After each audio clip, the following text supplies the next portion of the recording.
दोस्तों, वो दौर ही अलग था जब अभिनेत्रियों ने अपने यादगार किरदारों से हिंदी सिनेमा में एक अलग जगह बनाई। आज की अभिनेत्रियां कब आती हैं और कब चली जाती हैं पता ही नहीं चलता। आज हम जिस अभिनेत्री की बात करने जा रहे हैं उसके चाहने वाले आज भी मौजूद हैं। उनकी फिल्में आज भी पसंद की जाती हैं। जी हाँ, हम बात कर रहे हैं नंदा की। नंदा अपने दौर की बेहद खूबसूरत और लाजवाब अदाकारा थी। जब बॉलीवुड में नंदा ने काम करना शुरू किया था तो उनकी छवि छोटी बहन वाली बन गई थी, क्योंकि उन्होंने बहुत छोटी उम्र से ही हीरो की छोटी बहन के रोल करने शुरू कर दिए थे। लेकिन बाद में उन्होंने अपनी पहचान बदली और हीरोइन बनी। फिल्मों में आने की उनकी कहानी भी बड़ी दिलचस्प है। जब वो 5 साल की थी तब एक दिन जब वो स्कूल से लौटी तो उनके पिता ने कहा कि कल तैयार रहना, फिल्म के लिए तुम्हारी शूटिंग है, इसके लिए तुम्हारे बाल काटने होंगे।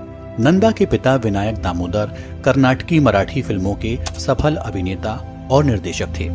बाल काटने की बात सुनकर नंदा नाराज हो गईं। उन्होंने कहा, मुझे कोई शूटिंग वोटिंग नहीं करनी। बड़ी मुश्किल से माँ के समझाने पर वो शूटिंग के लिए राजी हुई। वहां उनके बाल लड़कों की तरह छोटे छोटे काट दिए गए। इस फिल्म का नाम था मंदिर। इसके निर्देशक नंदा के पिता दामोदर ही थे। फिल्म पूरी होती इससे पहले ही नंदा के पिता का निधन हो गया। घर की माली हालत बिगड़ने के चलते नंदा के छोटे कंधों पर जिम्मेदारी का बोझ आ गया। मजबूरी में उन्होंने फिल्मों में अभिनय करने का फैसला लिया।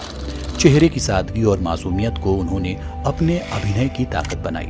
वो रेडियो और स्टेज पर भी काम करने लगी। नन्हे कंधों पर परिवार की जिम्मेदारी उठाए हुए नंदा महज 10 साल की उम्र में ही हीरोइन बन गई, लेकिन हिंदी सिनेमा की नहीं बल्कि मराठी सिनेमा की। दिनकर पाटिल की निर्देशित फिल्म कुलदेवता के लिए नंदा को पूर्व प्रधानमंत्री जवाहरलाल नेहरू ने विशेष पुरस्कार से नवाजा था। नंदा ने कुल 8 गुजराती फिल्मों में काम किया। हिंदी में नंदा ने बतौर हीरोइन 1957 में अपने चाचा वी शांताराम की फिल्म तूफान और दिया में काम किया। 1959 में नंदा ने फिल्म छोटी बहन में राजेंद्र कुमार की अंधी बहन का किरदार निभाया था। उनका अभिनय दर्शकों को बहुत पसंद आया। उस दौरान लोगों ने नंदा को सैकड़ों राखियां भेजी थी। इसी साल राजेंद्र कुमार के साथ उनकी फिल्म धूल का फूल सुपरहिट रही। इस फिल्म ने नंदा को बुलंदियों पर पहुंचा दिया। बहन के रोल उनका पीछा नहीं छोड़ रहे थे। नंदा एक बार फिर 1960 की फिल्म काला बाजार में देव आनंद की बहन बनी। नंदा ने सबसे ज्यादा 9 फिल्में शशि कपूर के साथ की। उन्होंने उनके साथ 1961 में 4 दीवारी और 1962 में मेहंदी लगी मेरे हाथ जैसी फिल्में की। लेकिन शशि कपूर के साथ सुपरहिट फिल्म रही जब जब फूल खिले। कई हिट फिल्में देने के बावजूद नंदा की अभिनय प्रतिभा का सही इस्तेमाल कम ही किया गया।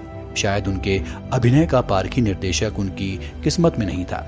नाजुक, छुई मुई और प्यारी सी लड़की की छवि को तोड़ने के लिए नंदा छटपटा रही थी। 1969 में आई फिल्म इत्तेफाक में उन्होंने राजेश खन्ना के साथ नेगेटिव किरदार निभाया, लेकिन दर्शक उनका ये रूप नहीं स्वीकार सके। तभी उन्हें फिल्म नया नशा ऑफर हुई। इसमें नंदा ने ड्रग एडिक्ट की भूमिका निभाई, लेकिन फिल्म फ्लॉप हो गई। नंदा को समझ आ गया था कि उनके सहज और स्वाभाविक अभिनय को ग्लैमर का रंग देने की कोशिश में उनकी अपनी पहचान ही खत्म हो जाएगी। इसके बाद नंदा ने 1974 में आई फिल्म असलियत, जुर्म और सजा और प्रायश्चित जैसी फिल्में की, लेकिन नंदा का समय खत्म हो गया था। इसका एहसास उन्हें भी था, इसलिए उन्होंने बेहद शालीनता से खुद को रुपहले पर्दे की चकाचौंध से अलग कर लिया। परिवार की जिम्मेदारियां उठाने में उन्हें अपने बारे में सोचने का कभी मौका नहीं मिला। पर्सनल लाइफ की बात करें तो नंदा डायरेक्टर मनमोहन देसाई से बेइंतहा मोहब्बत करती थी। देसाई भी उन्हें बहुत चाहते थे, लेकिन बेहद शर्मीली नंदा ने मनमोहन को कभी अपने प्यार का इजहार करने का मौका नहीं दिया और उन्होंने शादी कर ली। मनमोहन की शादी के बाद नंदा तन्हाई और गुमनामी के अंधेरों में खो गई। मनमोहन भी अपनी शादीशुदा जिंदगी में व्यस्त हो गए, लेकिन कुछ समय बाद ही उनकी पत्नी का निधन हो गया। इसके बाद मनमोहन ने फिर से नंदा के नाम मोहब्बत का पैगाम पहुंचाया। नंदा ने उसे कबूल कर लिया। उस दौरान नंदा 52 साल की हो चुकी थी। 1992 में 53 साल की नंदा ने मनमोहन से सगाई कर ली, लेकिन किस्मत को शायद कुछ और ही मंजूर था। सगाई के 2 साल बाद ही मनमोहन देसाई की एक हादसे में मौत हो गई। दोनों कभी एक नहीं हो पाए और नंदा अविवाहित ही रह गई। नंदा की आखिरी फिल्म प्रेम रोग थी। इसमें उन्होंने पद्मनी कोल्हापुरी की मां का किरदार निभाया था। कहा जाता है कि नंदा जब भी बाहर जाती थी तो वो सफेद साड़ी में जाती थी, क्योंकि वो मन ही मन मनमोहन देसाई को अपना पति मानती थी। उनके निधन के बाद से नंदा काफी अकेली हो गई थी।